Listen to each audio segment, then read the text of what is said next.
Negara dengan iklim tropis seperti Indonesia ini sangat cocok untuk budidaya jamur tiram.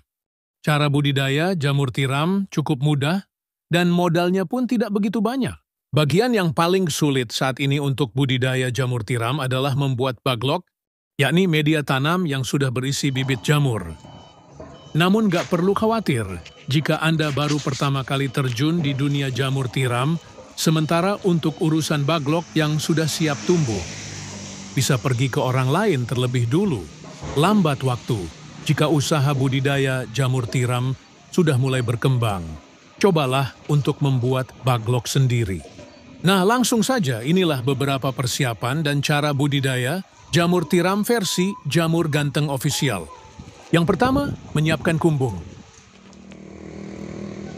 Kumbung ialah semacam rumah untuk jamur, yakni tempat untuk manaruk dan merawat baglok hingga tumbuh jamur siap panen.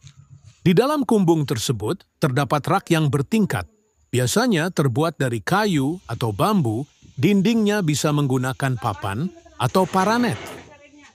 Dan pada bagian atap menggunakan genteng, jangan menggunakan seng atau asbes yang mudah mendatangkan panas. Bagian lantai sebaiknya dibiarkan menggunakan tanah, agar saat terkena air mudah meresap. Sedangkan untuk ukuran rak, bisa Anda sesuai sendiri tergantung ukuran kumbung dan baglok yang akan dibudidaya. Namun idealnya ketinggian ruang sebaiknya tidak kurang dari 40 cm. Rak bisa dibuat 2 hingga 3 tingkat lebar. Rak 40 cm dan panjang setiap ruas rak 1 meter. Setiap ruas rak bisa memuat 70 hingga 80 baglok. Kemudian menyiapkan baglok.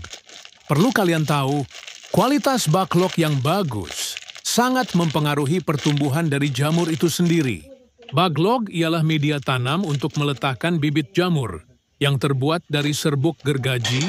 Serbuk kayu tersebut dimasukkan ke dalam plastik berbentuk silinder dan pada ujung plastik diberi lubang, di mana lubang tersebut nantinya jamur tiram akan tumbuh keluar. Saat ini baglok jamur tiram YJ berbobot 1 kg dijual, kisaran harga 3.000. Cara merawat baglok. Pertama, silahkan letakkan baglok pada rak yang sudah berada di kumbung. Anda bisa menyusunnya secara vertikal atau horizontal. Jika menyusun secara horizontal, berarti lubang baglok berhadapan ke samping. Sedangkan jika secara vertikal, maka lubang baglok menghadap ke atas. Namun biasanya, untuk para pemula lebih milih untuk menyusun baglok secara horizontal. Hal ini dilakukan agar tidak ada air yang masuk secara berlebihan saat nyiram baglok dan proses panen pun bisa lebih mudah. Kapan penyiraman dilakukan? Penyiraman penyemprotan dilakukan setelah panen pertama jamur tiram. Baru dilakukan. Penyiraman biasanya dilakukan sebanyak 3 kali dalam sehari. Lakukan penyiraman dengan sprayer atau sistem kabut frekuensi. Penyiraman 2-3 kali dalam sehari tergantung suhu dan kelembaban kumbung. Proses panen. Inilah proses YG terakhir, yakni panen budidaya jamur tiram.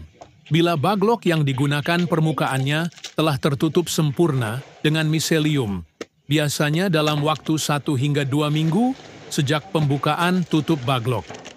Baglok yang memiliki bobot sekitar 1 kg akan menghasilkan jamur sebanyak 0,7 kg. Jamur akan tumbuh dan sudah bisa dipanen jika dirawat dengan baik dan benar. Baglok jamur bisa dipanen hingga 4-5 kali panen. Setelah itu, baglok dibuang atau bisa digunakan bahan ompos. Pemanenan dilakukan terhadap jamur yang telah mekar dan membesar tepatnya bila ujung-ujungnya telah terlihat meruncing.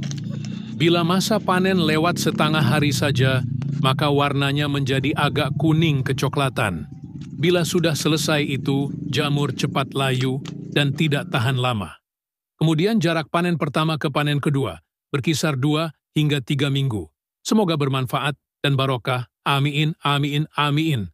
Monggo YJ minat mau usaha jamur tiram, bisa diorder baglok jamur tiramnya via 108 5259 352057 atau via Shopee Yayan Mushroom, gratis, konsultasi seputar dunia perjamuran, tidak usah khawatir, takut gagal siap dibimbing sampai berhasil.